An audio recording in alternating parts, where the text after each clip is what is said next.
Hello student. आज हम पढ़ेंगे हमारी पाठ्य पुस्तक ज्ञानोदय कक्षा 3 का दूसरा अध्याय। तो दूसरे अध्याय में हम हमारा अध्याय कंप्लीट कर चुके थे। इसके बाद में हम आगे जो हमारी बुक एक्टिविटी है वो करेंगे। तो सबसे पहले हम बुक एक्टिविटी में करेंगे शब्दार्थ।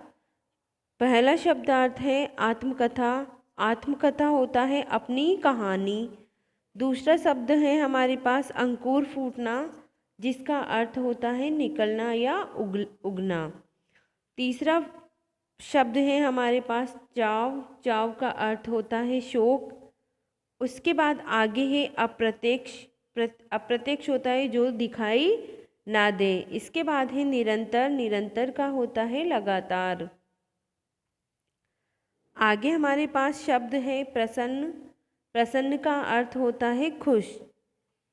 इसके बाद नेक्स्ट जो शब्द है हमारे पास वो है मुख। मुख का अर्थ होता है चेहरा। प्रत्यक्ष शब्द का अर्थ होता है दिखाई देने वाला। विषैली शब्द का अर्थ होता है जहरीली। और प्रहार शब्द का अर्थ होता है चोट मारना। तो बच्चों इसके बाद में हम हमारे बुक एक्टिविटी के जो क्वेश्चन है मौखिक वाले वो करेंगे। निम्नलिखित प्रश्नों के उत्तर दीजिए। यहाँ पर हमारे पास पहला प्रश्न है, बच्चों को बगीचे में किसकी आवाज़ सुनाई दी?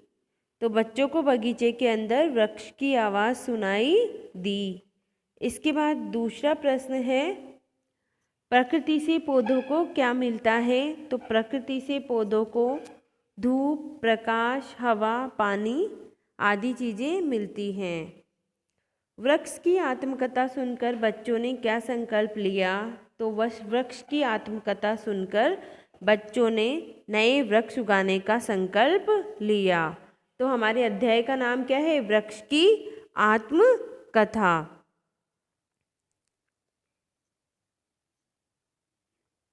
तो इसी से रिलेटेड यहाँ पर क्वेश्चन है कि वृक्ष की आत्मकथा सुनकर बच्चों ने क्या किया? तो वृक्ष ने क्या किया था? इसमें अपनी आत्मकथा सुनाई थी कि मेरे साथ लोग क्या करते हैं।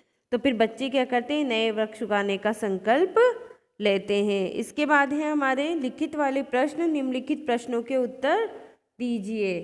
तो जीवन के लिए परम आवश्यक क्या है? वह हमें कहाँ से मिलती है? तो बच्चों इसका आंसर होगा ऑक्सीजन जीवन के लिए परम आवश्यक है, जो हमें पेड़ों से मिलती है।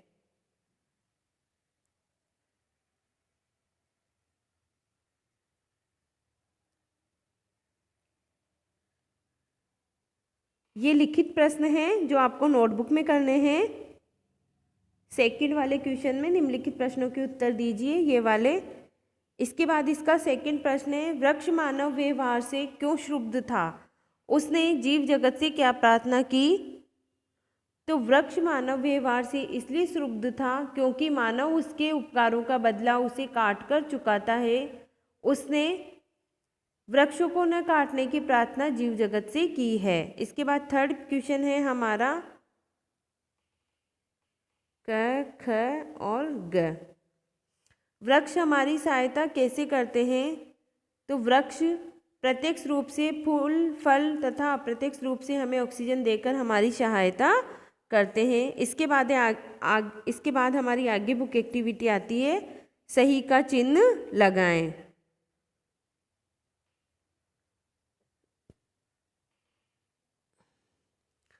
तो बच्चे बगीचे में क्या कर रहे थे? यहाँ पर हमारे पास 4 ऑप्शन हैं। बैठे थे, खेल रहे थे, गप्पे मार रहे थे या नाच रहे थे। तो बच्चे क्या कर रहे थे? बगीचे में खेल रहे थे। सेकंड क्वेश्चन है हमारा, मनुष्य वृक्ष के उपकारों का बदला कैसे चुकाते हैं? तो मनुष्य, पहला ऑप्शन है वृक्ष काट कर, दूसरा है वृक्षारोपण करके, तीसरा है वृक्ष में पानी देकर, चौथा है वृक्ष की जानवरों से रक्षा करके। तो वृक्ष काट कर मनुष्य वृक्ष के उपकारों का बदला चुकाते हैं।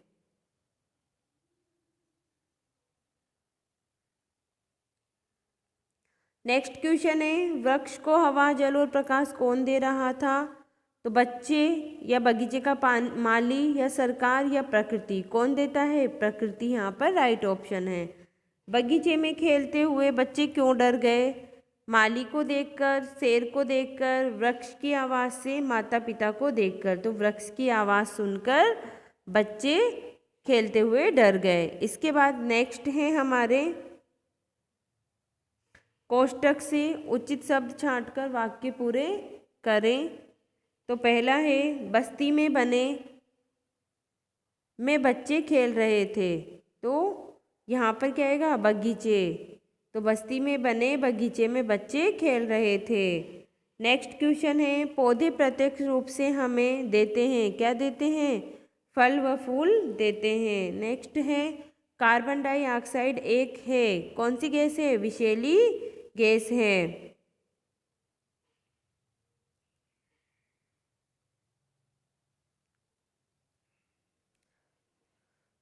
आगे है बच्चों हमारा पांचवा प्रश्न, सही या गलत का निशान लगाएं। इसमें हमें सही या गलत का निशान लगाना है।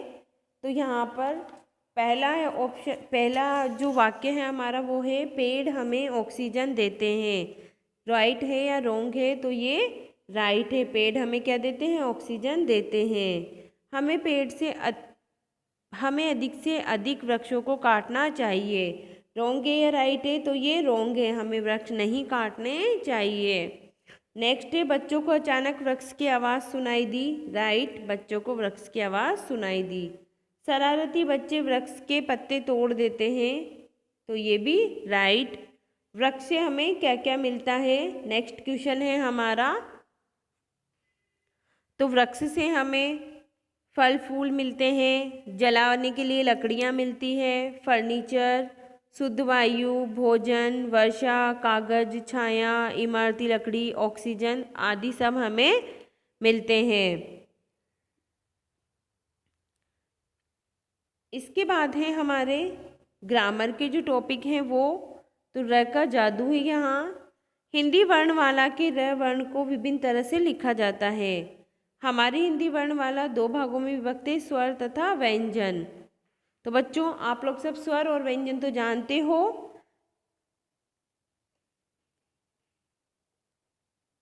र धन अ बराबर र, मतलब स्वरों की सहायता से ही क्या बनते हैं? व्यंजन बनते हैं, जो कि स्वर से युक्त होते हैं। व्यंजन के अंतर्गत आता है। इसके विभिन्न रूप निम्नलिखित हैं। तो अब र है हमारे, तो एक तो पूरा र है, तो इसमें पहला जो र है वो है सिर, हार, भारत और शहर। इसमें जो पूरा वाला र होता है वो आता है। इसके बाद दूसरा र है क्रम, क्रिया, ग्रह, प्रांत। तीसरा र है ड्रम, ड्रामा, राष्ट्र, ट्रक। और चौथा है जो ऊपर से लगता है गर्व, पर्व, अंतर्गत, अंतर्राष्ट्रीय।